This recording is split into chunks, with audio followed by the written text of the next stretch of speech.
This is an answer for Michael regarding opens and closes of candles as opposed to the extreme highs and lows.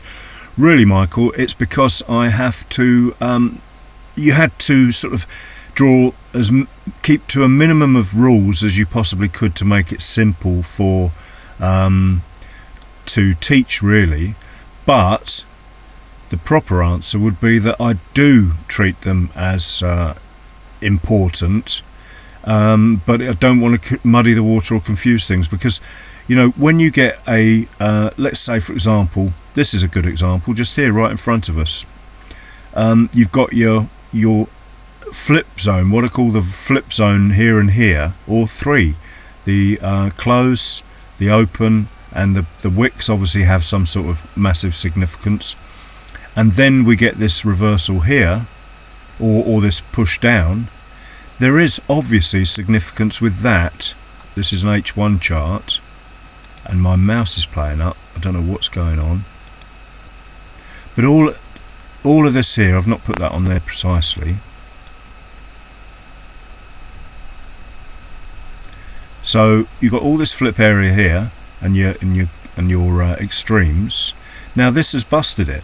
This closed here, and what happens? The price has gone down. So there is obviously significance there. And then if you went down a lower time frame, you'd probably find you've got a confirmation on the 30-minute, say, for example. So in this instance here, we could treat this as the low, the high. Forget all this lower low here, because we've got a new high up here. And then we have in fact got, my mouse is playing up, I do apologise. We have in fact got a low, a high. Forget all this, finally, and we don't worry about, although we sing the song, we don't worry about that, although that would actually present a level there to trade to. Got the higher low, higher high, and then the low, high, low, lower high, lower low. We've closed below that, and that might explain why that has gone further down. So this will probably confuse quite a few people. But then on this chart again, low, high, inside bar, low, higher, low, higher, high.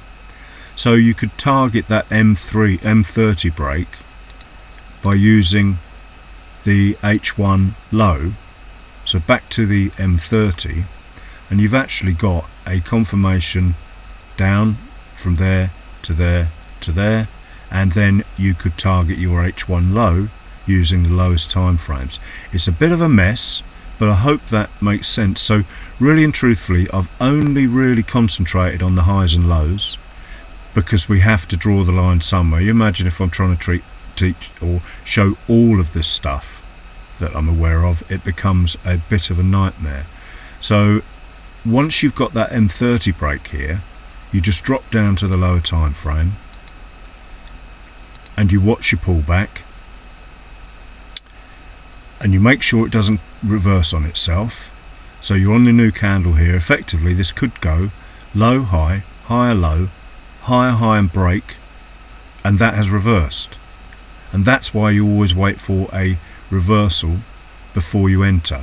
That critical old support gets tested as new resistance. And if we go on the 5 minute, because obviously you go on the lowered, you go right down to the 1. I'm not sure whether I've ever mentioned this, but you start on the 1 and you watch the 1 minute. If it reverses on the 1 minute, then you move up to the 5 minute. If it reverses on that, and every one of those you have to, if it reverses on the 5, then you've got to make sure it reverses on the 5 downwards again in order to be able to take that trade.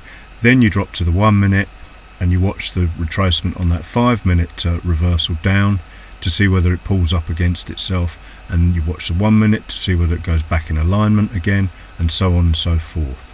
So it's something you have to watch and watch and watch. I know I've digressed again, apologies.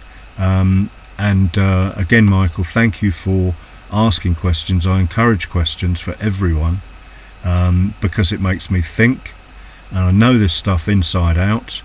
I absolutely love it, and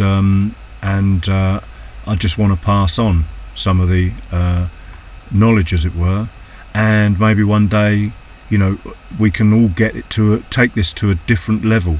The more heads and eyes onto this stuff, the better we can get at it. So yeah, opens and closes are significant, Michael, but I've got to limit the amount of intricacy, as it were, to something that can be passed on at this stage in the simplest form. Okay, thanks for watching. I'm going to take the dog out for a walk again now in the sunshine. Happy Easter, everyone.